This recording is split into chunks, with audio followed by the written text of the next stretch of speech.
ನಮಸ್ಕಾರ. ಎಲ್ರಿಗೂ ಇಷ್ಟ ಆಗುವಂಥ ಆಲೂಗಡ್ಡೆ ಪರಾಠ ಮಾಡ್ತಾಯಿದ್ದೀನಿ.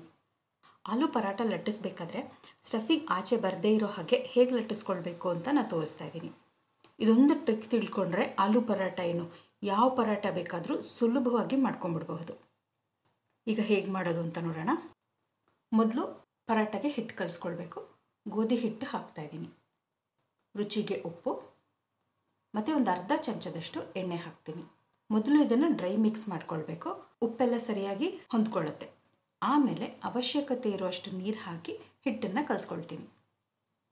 ಪರಾಠಗೆ ಹಿಟ್ಟು ತುಂಬಾ ನೀರಾಗಿ ಕಲಿಸ್ಬಾರ್ದು ಅಥವಾ ತುಂಬ ಗಟ್ಟಿಯಾಗೂ ಕಲಿಸ್ಬಾರ್ದು. ಹಿಟ್ಟು ಸರಿಯಾದ ಹದದಲ್ಲಿರಬೇಕು. ಮತ್ತು ಹಿಟ್ಟು ಕಲಿಸಿದ ಮೇಲೆ ಚೆನ್ನಾಗಿ ನಾದ್ಕೊಳ್ಬೇಕು. ಈ ರೀತಿ ನಾದೋದ್ರಿಂದ ಪರಾಠ ಆಗಲಿ ಚಪಾತಿ ಆಗಲಿ ಯಾವುದಾದ್ರೂ ಪೂರಿ ಯಾವುದಾದ್ರೂ ಅಷ್ಟೇ ತುಂಬಾ ಚೆನ್ನಾಗಾಗುತ್ತೆ. ಮತ್ತು ಹಿಟ್ಟು ಕಲಿಸ್ಬಿಟ್ಟು ಕಡೆ ಪಕ್ಷ ಅಂದ್ರೂ ಒಂದು 30 ನಿಮಿಷ ನೆನೆಯಕ್ಕೆ ಬಿಡಬೇಕು. ಒಂದು ಸ್ವಲ್ಪ ಜಾಸ್ತಿ ನೆಂದ್ರೂ ಚೆನ್ನಾಗೇ ಆಗುತ್ತೆ. ಈಗ ಹಿಟ್ಟು ನೆನೆಯೋ ಅಷ್ಟರಲ್ಲಿ ಆಲೂಗಡ್ಡೆನ ಬೇಯಿಸ್ಕೊಳ್ತೀನಿ. ನಾನು ಯಾವಾಗಲೂ ಆಲೂಗಡ್ಡೆನ ಹೀಗೆ ಹೆಚ್ಚಿಬಿಟ್ಟು ನಂತರ ಬೇಯಿಸ್ಕೊಳ್ತೀನಿ. ಈ ರೀತಿ ಹೆಚ್ಚಿ ಬೇಯಿಸೋದ್ರಿಂದ ಆಲೂಗಡ್ಡೆ ಹದವಾಗಿ ಎಲ್ಲ ಕಡೆ ಬೇಯುತ್ತೆ. ಈಗ ಆಲೂಗಡ್ಡೆ ಬೆಂದಿದೆ. ಸಿಪ್ಪೆ ತೆಗೆದು ಚೆನ್ನಾಗಿ ಹಿಚ್ಕೆ ಇಟ್ಕೊಳ್ಬೇಕು. ಅಕಸ್ಮಾತ್ ಆಲೂಗಡ್ಡೆ ಮ್ಯಾಶ್ ಮಾಡೋಕ್ಕೆ ಕಷ್ಟ ಆದರೆ ಬೆಂದ ಆಲೂಗಡ್ಡೆನ ತುರಿದ್ಬಿಟ್ಟು ಸ್ಟಫಿಂಗ್ ಕೂಡ ಮಾಡ್ಕೊಳ್ಬಹುದು. ಆವಾಗಲೂ ಚೆನ್ನಾಗಾಗತ್ತೆ. ಈಗ ಒಂದೊಂದೇ ಮಸಾಲೆಗಳನ್ನು ಹಾಕ್ತೀನಿ. ರುಚಿಗೆ ಉಪ್ಪು, ಒಂದು ಸ್ವಲ್ಪ ಜೀರಿಗೆ ಪುಡಿ, ಕೊತ್ತಂಬರಿ ಬೀಜದ ಪುಡಿ, ಕಾಳು ಮೆಣಸಿನ ಪುಡಿ, ಸೋಂಪು, ಒಂದು ಸ್ವಲ್ಪ ಗರಂ ಮಸಾಲ, ಒಂಚೂರು ಇಂಗು, ಅಚ್ಚ ಖಾರದ ಪುಡಿ,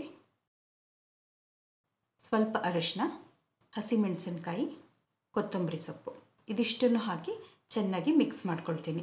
ನೀವು ಬೇಕಾದರೆ ಒಂದು ಸ್ವಲ್ಪ ತುರಿದು ಶುಂಠಿನೂ ಹಾಕಬಹುದು.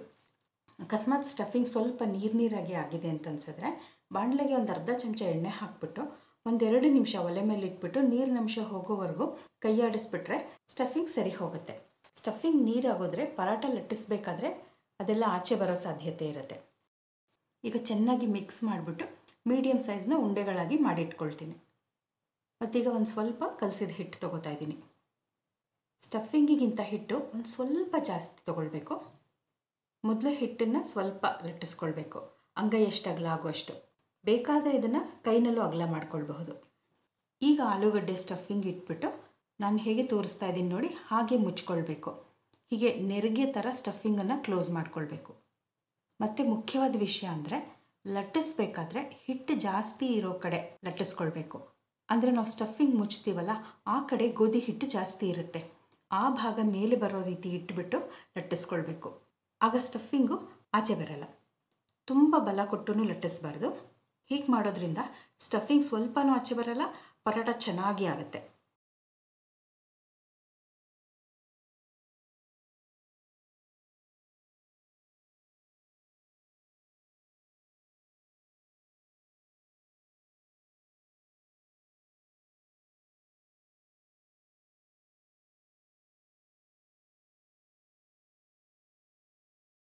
ಮತ್ತು ಹೆಂಚು ಇವಾಗ ಕಾದಿದೆ.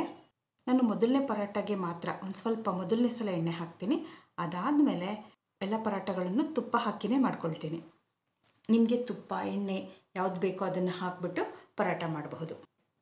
ಈಗ ಪರಾಠನ ಎರಡೂ ಕಡೆ ಹದವಾಗಿ ಬೇಯಿಸ್ತಾ ಇದ್ದೀನಿ. ನೋಡಿ ಈಗ ಪರಾಠ ಬೆಂದಿದೆ. ರುಚಿಯಾದ ಆಲೂ ಪರಾಠ ತಿನ್ನೋಕ್ಕೆ ಸಿದ್ಧವಾಗಿದೆ. ಬೆಣ್ಣೆ ತುಪ್ಪ ಯಾವುದಾದ್ರೂ ಒಂದು ಹಾಕ್ಕೊಂಡು ಅದರ ಜೊತೆ ತಿನ್ನಬಹುದು. ಬಹಳ ರುಚಿಯಾಗಿರುತ್ತೆ. ನಿಮಗೆ ಈ ಆಲೂಗಡ್ಡೆ ಪರಾಠ ಇಷ್ಟ ಆದರೆ ನೀವು ಒಂದು ಸಲ ಮಾಡಿ ನೋಡಿ. ಹೇಗೆ ಬಂತು, ನಿಮ್ಮ ಮನೇಲಿ ಎಲ್ಲರಿಗೂ ಇಷ್ಟ ಆಯಿತಾ ಅನ್ನೋದನ್ನು ನನಗೆ ಕಮೆಂಟ್ ಮಾಡಿ ಹೇಳಿ. ಇನ್ನೊಂದು ಅಡುಗೆ ಜೊತೆ ಮತ್ತೆ ಸಿಗ್ತೀನಿ.